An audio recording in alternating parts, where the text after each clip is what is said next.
चलो दोस्तों, आज बात करते हैं एक देश एक चुनाव। एक देश एक चुनाव पर रिपोर्ट आ चुकी है।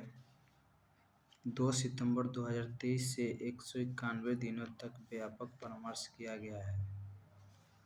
हितधारकों विशेषज्ञों के साथ विमर्श। विधि विशेषज्ञों, पूर्व निर्वाचन आयुक्तों, भारत के विधि आयोग के अध्यक्ष आमंत्रित थे। फिक्की, एसोचैम जैसे शीर्ष व्यापारिक संगठन अर्थशास्त्रियों से परामर्श लिया गया है।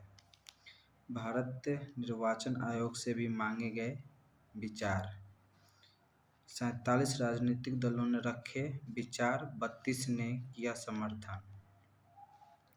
संपूर्ण देश से सार्वजनिक स्तर पर प्राप्त प्रतिक्रियाओं में 80% लोगों ने एक साथ चुनाव कराने का किया समर्थन। समिति के सुझाव। पूरे देश में 2 चरणों में चुनाव होंगे। पहला चरण लोकसभा, राज्य विधानसभाओं के एक साथ चुनाव। दूसरा चरण नगरपालिका पंचायत चुनाव 100 दिन के भीतर होंगे।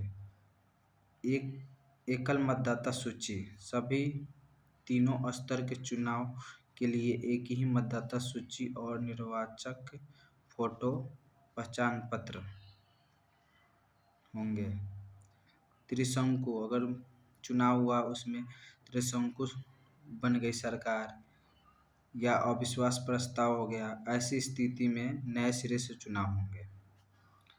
लोकसभा के लिए नए लोकसभा का कार्यकाल पूर्ववर्ती लोकसभा के शेष बचे कार्यकाल तक रहेगा। ऐसे ही अगर अविश्वास प्रस्ताव या त्रिशंकु बन गई तो उसके लिए राज्य विधानसभा के लिए अलग से है। नए चुनाव विधानसभा लोकसभा के पूर्ण कार्यकाल तक चलेगी। निर्धारित तिथि।